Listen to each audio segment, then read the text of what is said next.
Roberto, would you get your behind in here? But of course not.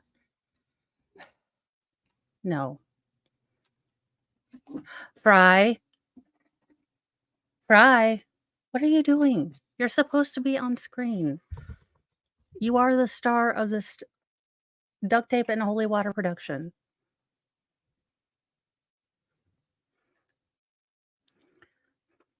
Hello and welcome to Mornings with Mo on this pre-Halloween day.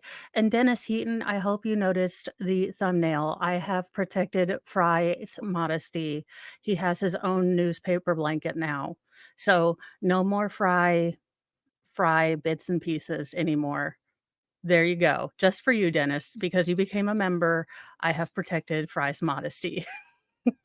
Good morning, Farrell. Good morning, Eris. Thank you for doing all of the YouTube, reminder deal things. Always wonderful to have a mod who is on top of things when I am not, because generally I buy my Halloween candy like way, way early. And no, I did not this year. So I was doing that, bright and early this morning. But I did manage to get a roast in and stuff to make caramel apples, and Mr. Mo won super duper extra awesome husband points by carpet cleaning and, setting up my new Sailor Moon rug, which he was like, oh, for the love of all that is Cheetos. But after all the eye rollery moments, he did set it up for me. So, all the husband points with no salted pretzel action, but, y'all can dream. Y'all can dream. Hello, Rabbit, and good morning, Jamie. And I promise not to have either of my Halloween costumes tomorrow be you, mostly because I cannot work eyelashes. No, can't do them. And, you know, I had my other costumes and I wasn't going to get eyelashes. In our first story, move over, Lori Vallow. There is a new doomsday mom. And I guess this is the new Jesus. I always thought that Jesus was gonna be brunette, according to my grandma's Scary Jesus, photo that she always kept up. And note to, old past Mo, do not call the Sacred Heart picture, if you are a former or a current Catholic, the Sacred Heart picture is, the picture in which there's a burning, holy, fiery heart coming out of the chest of Jesus. Um, look, that would involve a lot of salting, but maybe. I can go to Dollar Tree. We will think about that.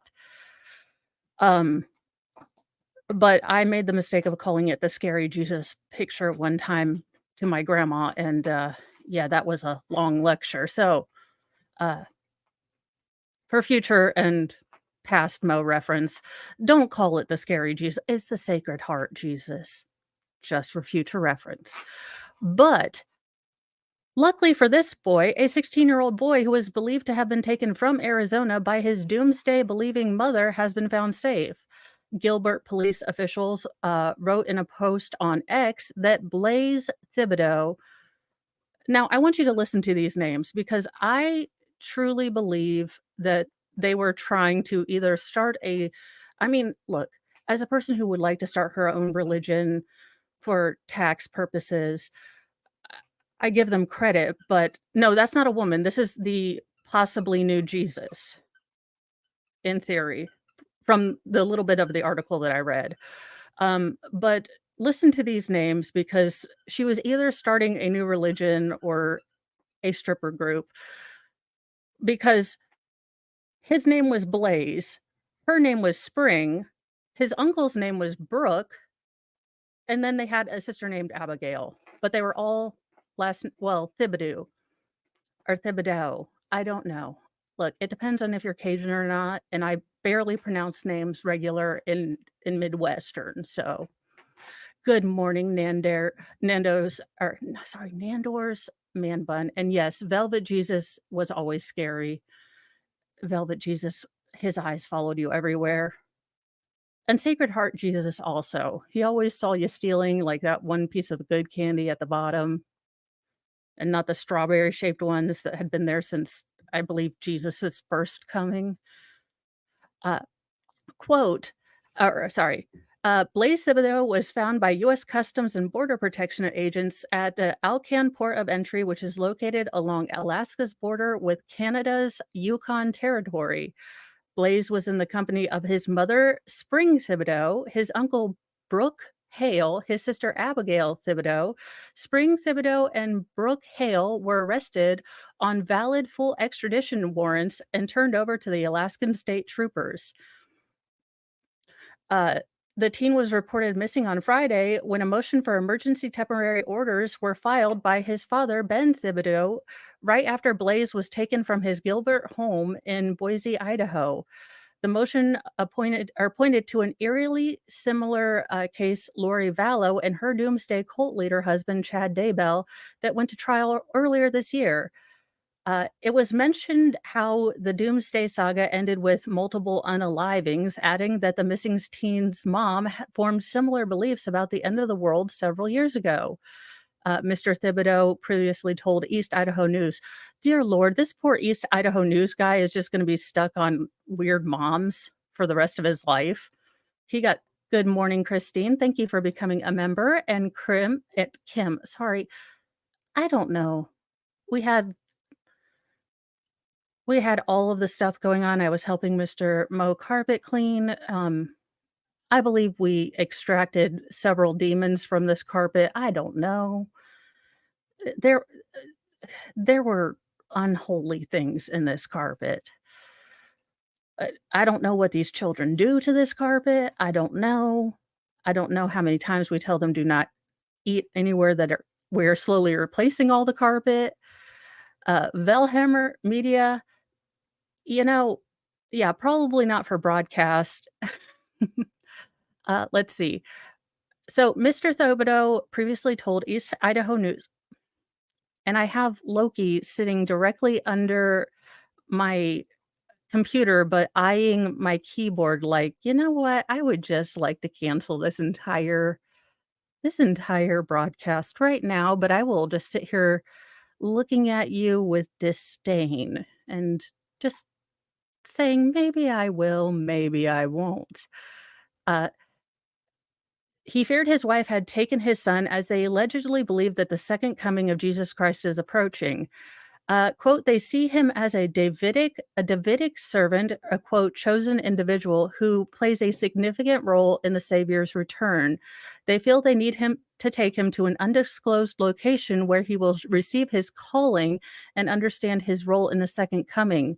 Mr. Thibodeau told the news organization, "I'd be happy if God just sent me like a post-it note, like today it's going to rain really hard.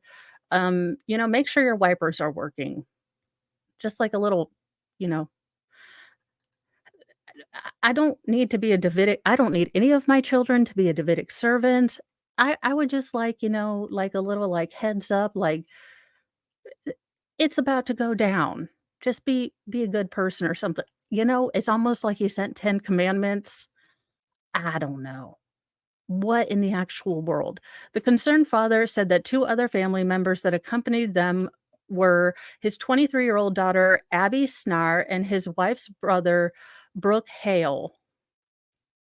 So this one, it's a Brooke with an E, and up there is a Brooke without an E. So Brooke with an E is generally a female spelling, but I don't know. Maybe they meant Brock. Who knows?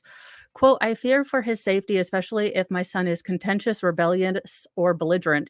No shit. I mean, excuse me, no crud. Yeah, they were an offshoot of LDS.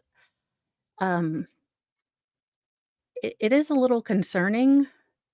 I Look, I'd have no idea. I don't know a lot about LDS. Go to Danny On. She knows much more. Go to Legal Vices. He knows a little bit more. But holy goodness, what is going on with these offshoots? To be fair, offshoots of many religions are weird. So, offshoots are weird. The father has been working with Idaho law enforcement and showed him surveillance footage of the four landing in a Boise airport on Monday. They were spotted in a white Lexus SUV with a pink tow hook in front, driven by Mr. Hale that has been modified with 33-inch tires and a lift, the father said, speculating they have outfitted the vehicle to go into a mountainous region. Oh, Lord, don't let them go into a mountain. Mr. Thibodeau said that the website he had received said to the website he had received, quote, credible information that the four have used their passports to try to enter Canada. His wife allegedly became interested in doomsday religious theories back in 2015. In Christianity, doomsday is the belief that the last days of the world, God will come and judge everyone, with some believing that the apocalypse will happen. In a similar story, the second coming of Christ varies in its versions, but the belief is Jesus will come back on earth to set up his kingdom. Something, it's generally not good for those of us left behind. There were entire movies about it. Nicolas Cage got out of debt making all the movies about it. You know, it's stuff. So any hoozle, we found them, but Lori Daybell will now have company, and I guess they can just talk to each other about that. I always used to joke with people, look, my mother did not find this joke funny, but I always said, in case of rapture, can I have all of your loose change? Look. In other news, possibly don't buy your toxic plants off Etsy. People are just trying to make a living. But, quote, I planned it all. Unbelievably damning text expose order of toxic plant off Etsy. Plot to poison a man's root beer float with antifreeze. Compound to, quote, get all of his hidden savings. Again, if let's whiteboard of truth this, because I think we need to talk about this. God forbid I help, criminals, but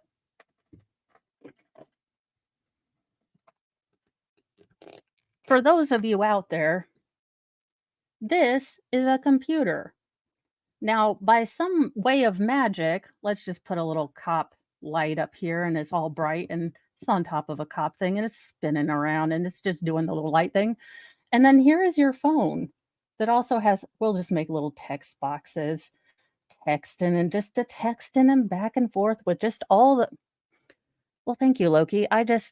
Everyone would like to see your butthole. It's just a Monday. Cat buttholes are what we ask for. The world demands cat butthole. This is truly a holy water duct tape cat butthole production. Yes, you may sit on your throne. However, if you are going to do this texting back to forth, say you are a criminal and you are with stupid, and this is your stupid. Now, what you should realize is that cops will be able to subpoena this. And since they can subpoena this, you don't write. Like you have your motive right here. See, you should just talk to each other, talk to stupid with stupid, and then that's hearsay. But no, you had to make concrete evidence. So, enjoy prison, don't drop the soap. I mean, I don't know if that's a cliche in women's prison, but Godspeed, dear dumbasses. Thank you for this TED Talk. All right, let's see how these two intelligent people got their beautiful crime going. Explosive text messages show that a woman plotted to murder her mother's husband by ordering, quote, toxic plant off Etsy. You do realize that, I mean, Lowe's and Home Depot exist, right? Not to mention Fields. Okay, just making a point there, but alrighty. And poisoning the man's root beer float with a compound used in antifreeze as a way to, quote, get all his retirement and savings. Of course, it would be Indiana. God bless my home state. Indiana sheriff's deputies allege in a probable cause affidavit. Well, it isn't Carroll County, so let's see if they actually make a probable cause affidavit that makes sense. Investigators with Jackson County Sheriff Department said that when they learned of a plot to murder Harold Peanut L. Allen Jr., 52. Oh my gosh, please, Lord, let his why wasn't his nickname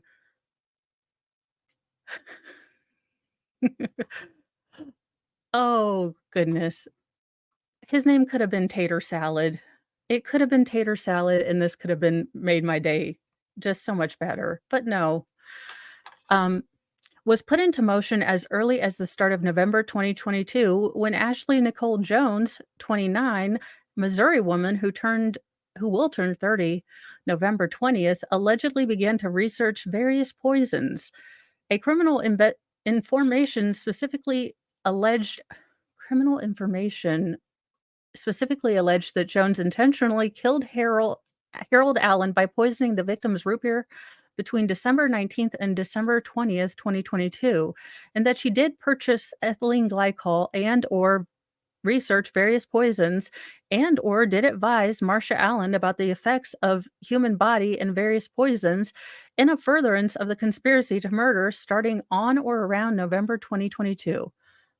This better not be he better not be Little Peanut's dad, Big Peanut.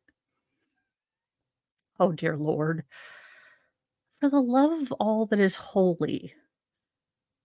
I know, well, okay, to Peanut, not yeah, it it's, I think it's 46 here. No, it's 39 here. Yeah, there is no advice about how to do this better here. I'm just saying these people are not a credit to our our state. And why did they have to poison root beer? That's Mr. Mo's favorite drink. Again, not related, but that's mean. Don't poison root beer. Deputies said when they responded to a call on and about or on an unconscious person at the home in Freetown on December 20th, 2022, they did not initially suspect foul play in Harold Allen's death. Everything changed on September 29th, 2023, when deputies were called to the same residence by owner Marcia Allen, Harold Allen's wife. Marcia said her home was burglarized. Two men, 29-year-old Stephen White and 28-year-old Nathaniel Napier, were identified as burglary suspects, but it's what White told investigators that changed deputies' entire view of Harold Allen's death. According to the affidavit, Stephen White told the lieutenant that Ashley Jones told him Marcia Allen murdered Harold Allen by poisoning him. White also claimed that Jones recruited him to burglarize her mother's home. It's like, again, it's like Dumb and Dumber do crime. The next day, Marcia Allen spoke with detectives without a lawyer, probably, denying the murder of her husband and even consented to download her phone. Holy cow, Sarah Boone, don't do that. Quote, in Marcia's cell phone, there were many text messages beginning in November 2022 between Marcia and Ashley in which the two discussed poisoning Harold. Well, like I said, good luck in prison. Don't drop the soap. I mean, allegedly, they are all considered innocent until proven guilty by the court of law and Google. Ashley was living with Marcia at I'm not gonna dox their address. Among the series of November 27, 2022 text was one where Marcia told Ashley she needs foxglove seeds. Again, Home Depots exist for the love of all that is holy.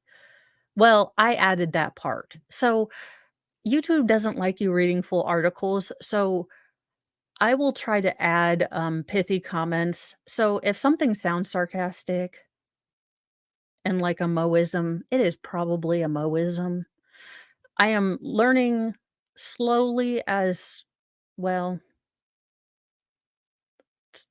the speed I'm working at the speed of government to learn OBS so I can actually have a news setup, like, with one of those little fun little spot things so I can just put the picture up slowly. but it will happen. Uh, Jones allegedly cautioned that foxglove seeds are traceable. God, I wonder if texts are also traceable. Hmm, I wonder if that'll be important later in this story. On December 2, 2022, just days later, Jones allegedly texted her mother, "You can't touch the plant," advised her that wearing gloves were necessary. "I know I need to wear gloves. I have had some time alone to prepare the root. For the love of all that is holy."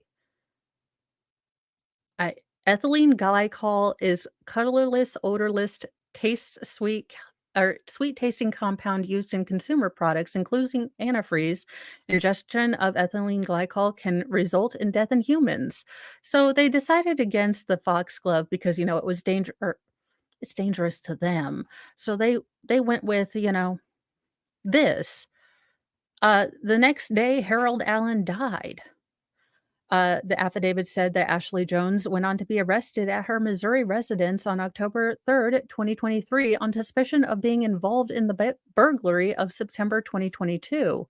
After she was extradited and booked into the Jackson County Jail in Indiana, Jones allegedly told investigators that her mother, quote, put the root of foxglove into chili and a brownie, and that the plant was ordered off of Etsy. Don't get Etsy people involved in this. They are just trying to make a living. Y'all are ridiculous. Jones admitted she ordered ethylene glycol, but claimed her mother was the one who ultimately poisoned Harold Allen. So you're an accessory before and after the fact, you ding dong. Uh, Quote, Ashley advised Marcia, told her that Harold drank all of the root beer float when asked about the December 20th, 2022 7:55 a.m. text message where Marcia asked Ashley to come here. Ashley said that Marcia told her that Harold acted drunk and loopy, which is an effect of ethylene glycol poisoning. That's something I know because I watch way too much true crime. Court documents said 5 hours passed before Marcia called the ambulance because she is a swamp hag, allegedly, because she's presumed innocent right now, by which time Harold had deceased or was deceased. Text messages Jones allegedly sent burglary suspect Stephen White in July 2023 also came back to haunt her as they suggested there was a financial motive behind the plot to poison Harold Allen. Ashley Jones allegedly said, quote, "I planned it on all and mocked her mother's thought to use insulin to kill Harold. Ha ha ha. She ain't gonna be able to do shit. She wouldn't if it even succeeded with the last thing without me. I planned it all. She was gonna use insulin like 1983. Oh, it's not traced.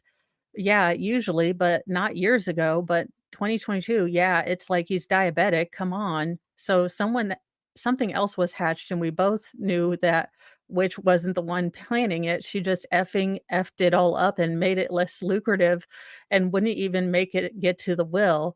She couldn't get into the dead man's phone without me to get all his retirement and savings he had hidden. Hell, she got 4,500 from his PayPal CC because I showed her how to scam it as him before they find out he's gone. She's fake AF. She didn't give me S out of that. Well,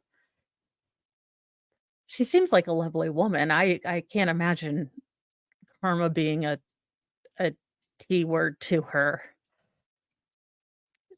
Authorities said that October 16th was the day they executed a search warrant on at Marcia Allen's home and interviewed her about her husband's death. Investigators further said they suspected she died by suicide after she got to her residence. So Marcia Allen unalived herself, facing all of these charges. So the daughter's going to be the one facing most of these charges. And she's got, those text messages. So good luck and Godspeed, you brave, brave moron, allegedly. In happier news, toddlers are being put to work spreading cheers at Japanese nursing home. Pint-sized a team of about 70 babies was hired to brighten the days of residents in a country where loneliness is a growing social problem. I've actually seen a lot of stories where they're starting to put daycare centers in with nursing homes. Um, and I don't know if this is more of a Japanese custom or if this is actually in the US, but I know I've seen a lot of places where this is happening because, it helps with the kids getting. I will have to see that. Um, I have seen it. I haven't gotten to listen to it yet. I was running to collect candy. We live in an allegedly okay, we got in a really good neighborhood, but we have a very fixer-uppery house, so we get swamped with kids, so I was out buying a behind ton of candy this morning, so I haven't gotten to see it, but I did see the song. I will listen to it. I love really good music, but it says, look, I'm not gonna say the name, but once a week, Rena, last name, heads off to work, clocking in for a shift at job 1 she could say she was born to do. Rena, 18 months, is a baby worker at a Japan nursing home hired to brighten days of residents whose own grandchildren may rarely visit.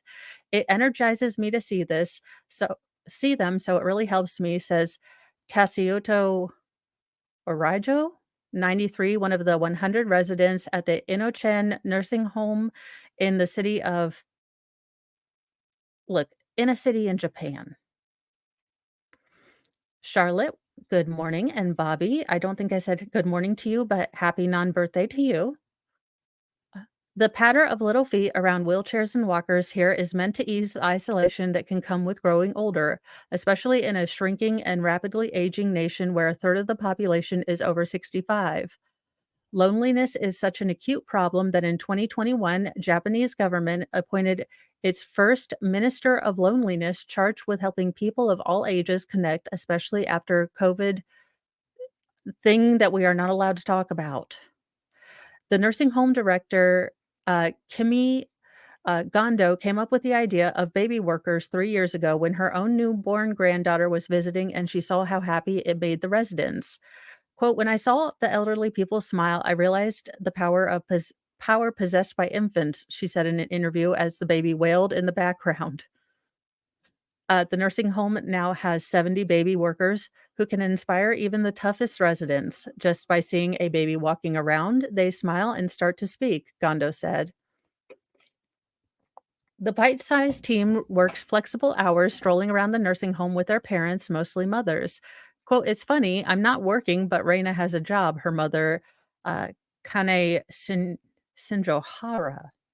Look, y'all, I am bad at namology anyway. Rena and her colleagues are paid in diapers and ice cream, but those are not the only rewards, says Shinohara, who started bringing Rena to the nursing home when she was 5 months old as a way to meet Fry, I swear you go out of frame just to to try to bother. She gets to interact with kids her age, but also with grandfathers and grandmothers who are a bit more difficult to come across, says Shinohara, who calls the nursing home residents great life teachers. I think this is a great idea. I wish we would do more of it. The wisdom and just, attention that kids could get. The requirements for Gondo's recruits are simple. They should be under 3 years old, and the less they speak, the better. That's because older people can struggle to speak and communicate, Gondo said, especially if they have a cognitive impairment. In order to communicate on the same level, words are unnecessary, she said. For nursing home residents, Gondo said, visiting toddlers evoke common Japanese experience of family members from multiple generations living under the same roof. Even if they enter a facility like this, they should be able to interact with people from various age groups on a daily basis, she said. I think it's only natural. Oh, the Dutch have a wonderful village for the elderly. It has all roads, shops, cafe, and secure bubbles and caters and man's all the post. It's really somewhat inspiring. There's a nursery there too. That's a great idea.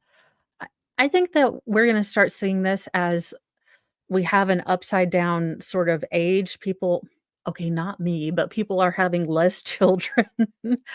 Um, so a lot of families have upside down family trees. So I think we're going to see a lot of this, maybe creative solutions like this.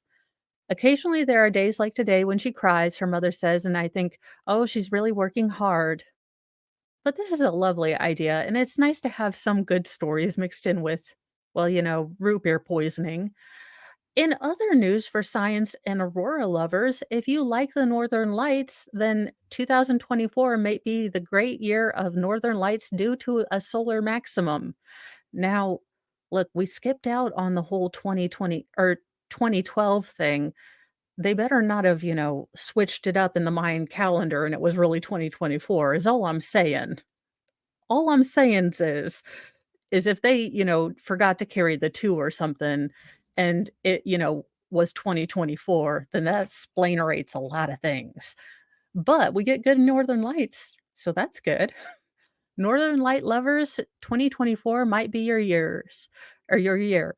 The solar forces that produce the glorious sky phenomenon are predicted to peak next year at a more intensely high level than previously thought, forecasters from NOAA's Space Weather Prediction Center announced Friday.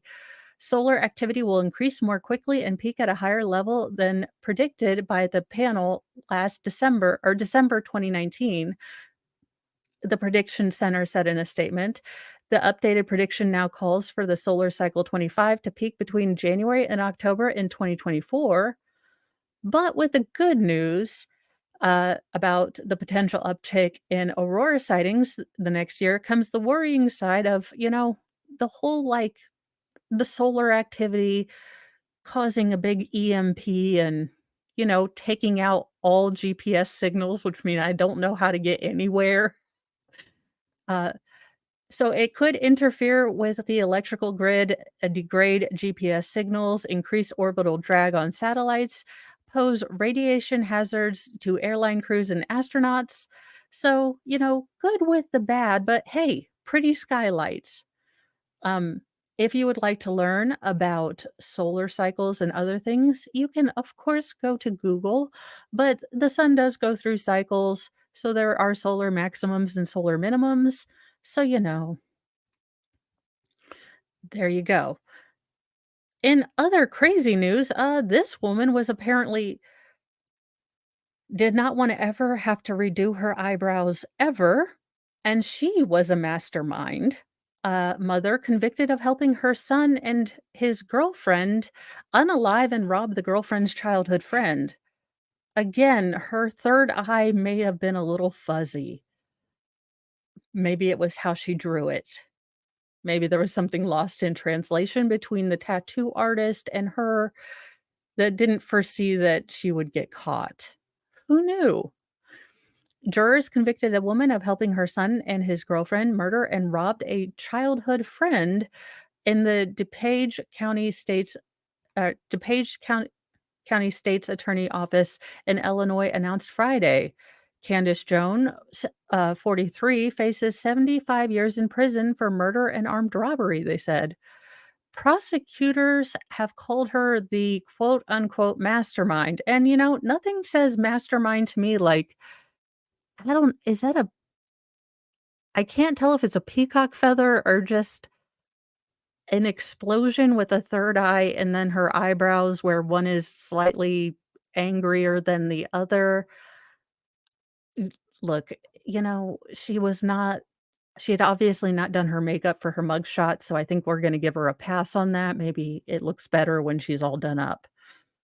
We will We will wait. Behind unaliving Michael Armadiez, 20, according to the Chicago Tribune, Cassandra Green, 26, the then girlfriend of Jones' son, Ernest Collins, 27, had shown them pictures from social media of the victim posing with large amounts of cash and illicit substances.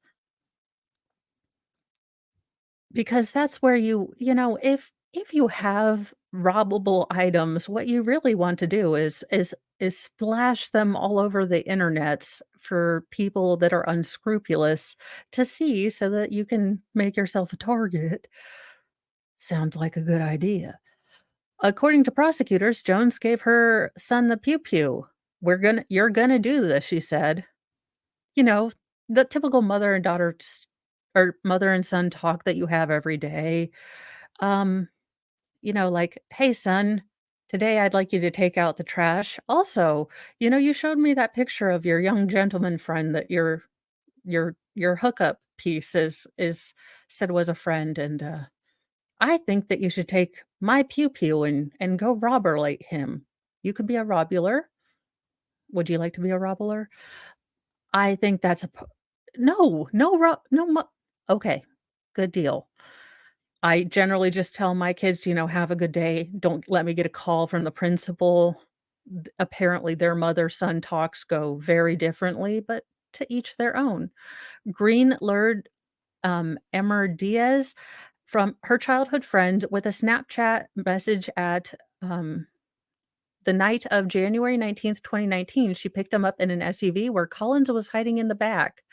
Green then drove out of the parking lot with Armadias in the vehicle, prosecutors said. Approximately 5 minutes later, Collins emerged from the back of the Explorer and shot Armadias twice in the back of the head. The duo then traveled to the Jones residence in Chicago and, with Jones' help, placed the body of Armadias in a garbage can and put the garbage can in the Jones garage. At the some point of time, the garbage can was moved to the garage of a vacant house next to the Jones home.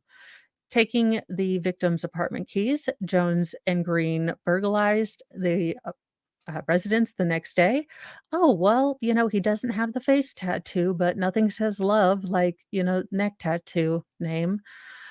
Armadiaz's body was found several months later. Jones threatened to kill Green and her mother if Green ever stepped forward about the killing, prosecutors reportedly said. But investigators reportedly tracked down Green through social media and records of the SUV that Armadiaz entered that night, and she was previously pulled over in the vehicle by police. These criminal masterminds, I swear.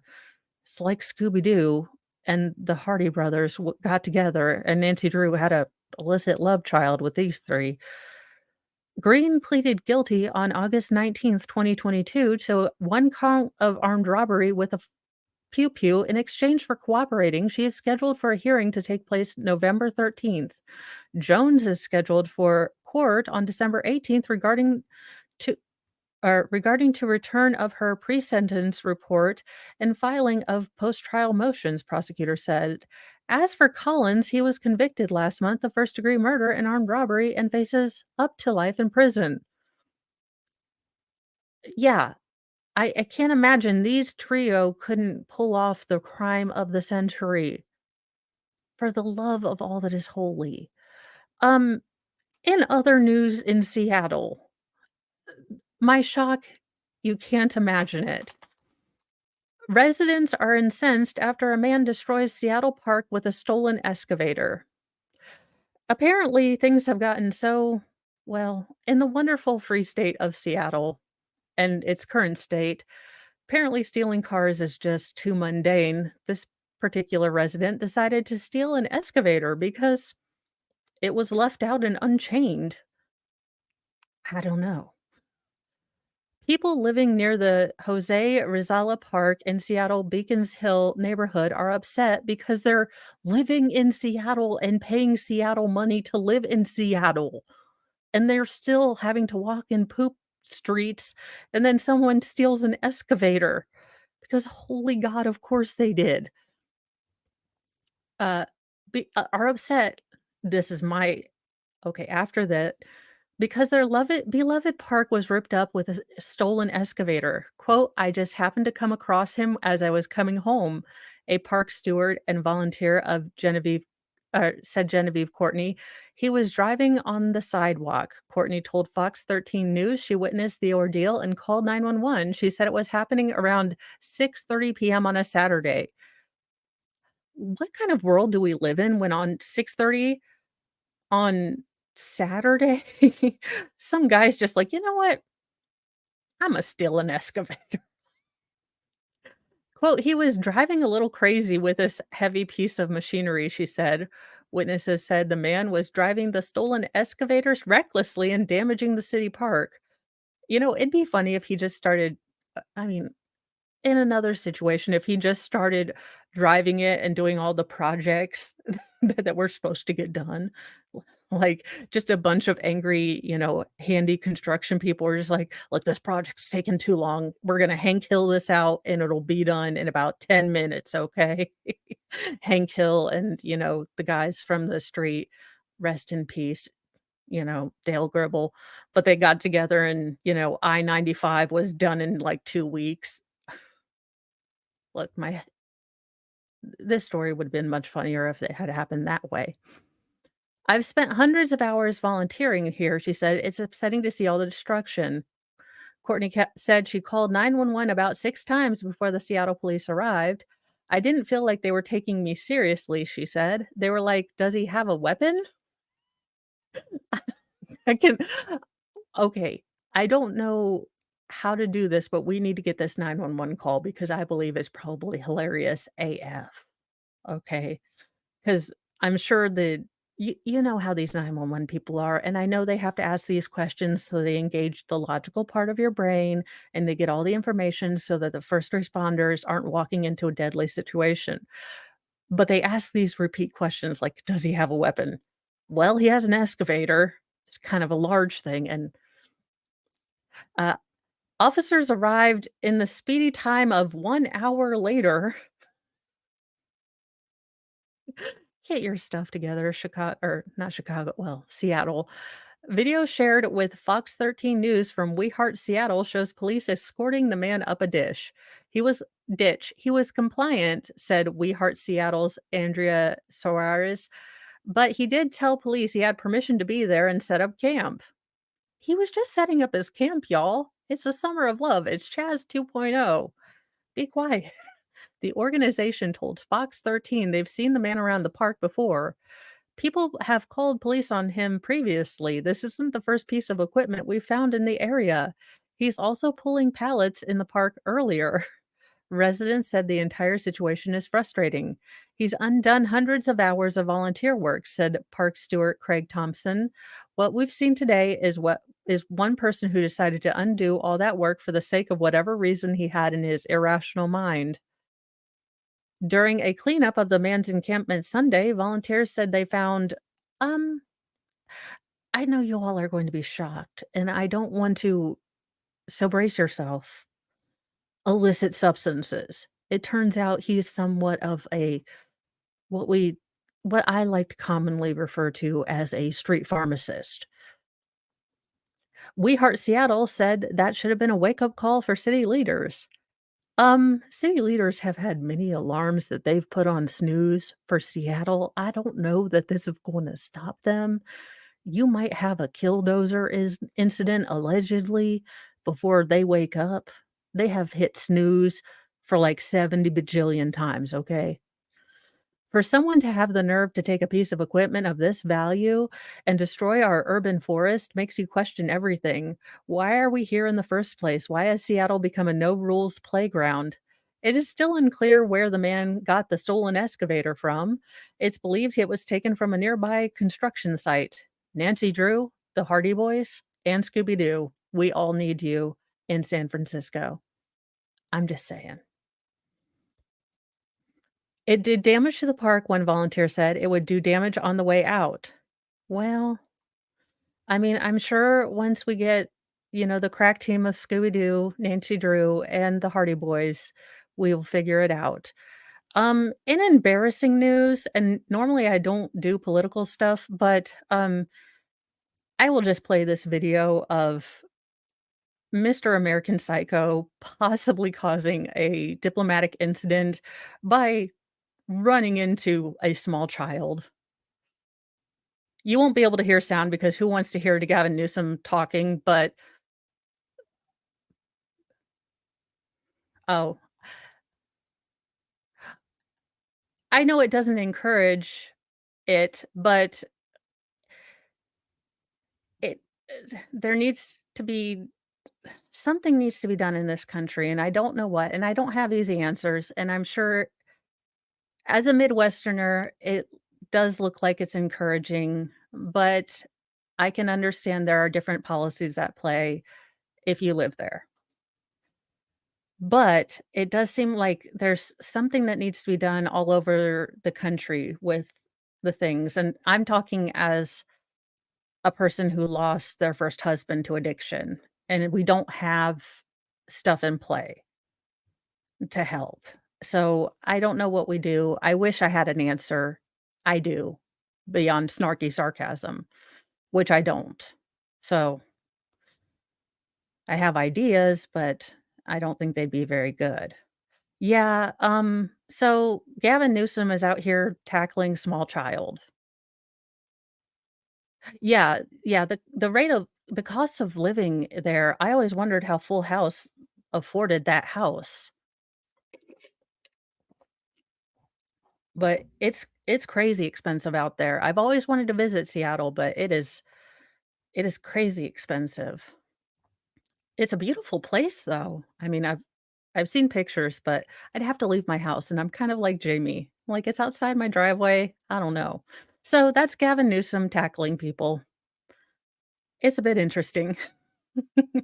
Um, you might be experiencing longer waits on your RXs. This is just a general, awareness. I know I don't generally tend to cover important stuff, but, pharmacists and nationwide chains may go on strike soon, so I did wanna warn you guys if you do have, chronic issues, if you have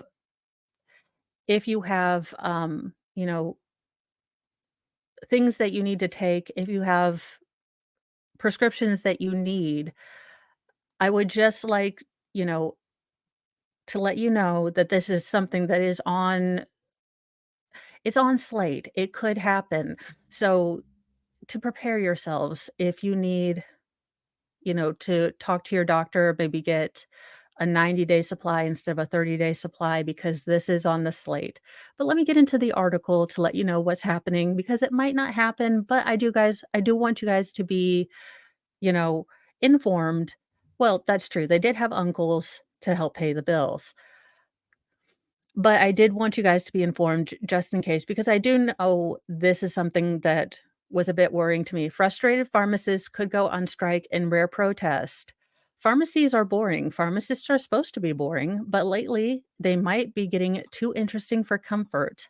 The normally staid business has been shaken awake by a series of non union wildcat strikes over the last few weeks.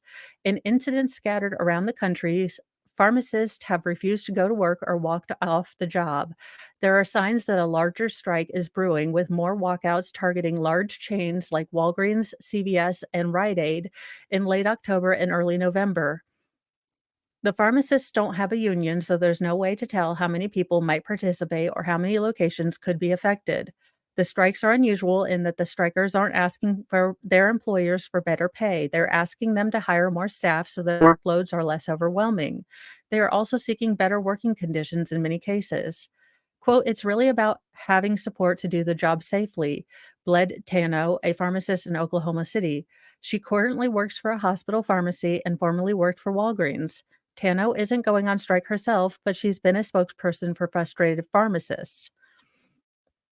She's created the hashtag pizza is not working in 2021 to criticize the pharmacy chain's responses to complaints from staff. More recently, she's been calling the potential October 31st or 30th and to November walkout Farmageddon. Mounting frustrations. There are signs a lot of pharmacists are unhappy with the state of business. In a non randomized study in 2021, American Pharmacists Association and National Alliance of State Pharmacy Associates reported that 74% of the 4,482 pharmacy workers said they did not get enough time to safely perform non clinical work, and 75% said there were not enough staff, like techs and nurses, to perform clinical work. The issue made headlines in late September when numerous CVS pharmacies in Kansas City were shut down. The company was soon met with strikers and said it would address some of their concerns. For the pharmacists who organize, strike, or speak out are taking some notable risks. Employees in a union usually have a legalized protected right to strike, but pharmacist employers can fire them for striking or organizing a walkout. A number of factors have combined to ratchet up the tension behind the counter. Pharmacies are offering more services to patients, especially immunizations, which means they are busier. That makes more frustrated customers. Quote, "This is a nationwide problem pharmacists have been internally yelling about for years," said Amanda Applegate, a licensed pharmacist and director of a practical or practice development with Kansas Pharmacists Association. Her group spoke with some of the people who went on strike in Kansas City. Pharmacist Jennifer Morrow said she worked for CVS from 2013 to 2021. She told NBC News she saw staffing problems from the very beginning and wasn't able to spend enough time with patients as a result. Over time, Morrow said that there was a gradual decline in which management would repeatedly cut back on hours for pharmacy technicians, which made it harder to train new hires. That created more work for experienced technicians who would get burnt out and quit. What ended up doing was cutting our care to our patients, and at some point that has to stop, she said. Morrow said she warned managers that the company was at risk of violating New York State pharmacy staff regulations, and she was demoted. She later quit and now works at a non-franchised pharmacy. So basically, um, you know, I'm not trying to scaremonger like normal news, but be aware that this could be coming. And if you have to, take steps to make sure that you have medication ready, if you have a doctor that's comfortable with writing, medication for a 90-day supply instead of a 30-day supply. I know it's not possible in every situation, but I do want you guys to be aware because I do know that, some of us are on medications that we can't just, stop. Or, some of us know people that are on that. And this was kind of buried, kind of back in the news. And I did want to let you guys know that this is something that is could potentially be a big thing. And it kind of segues into my other news, which is let me check my calendar because I have to make sure I'm right. Because good Lord, do I know that I am wrong with dates most of the time.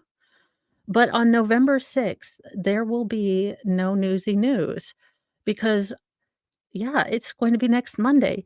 Next Monday, I will be at the surgical center getting my leads placed for my spinal stimulator test week.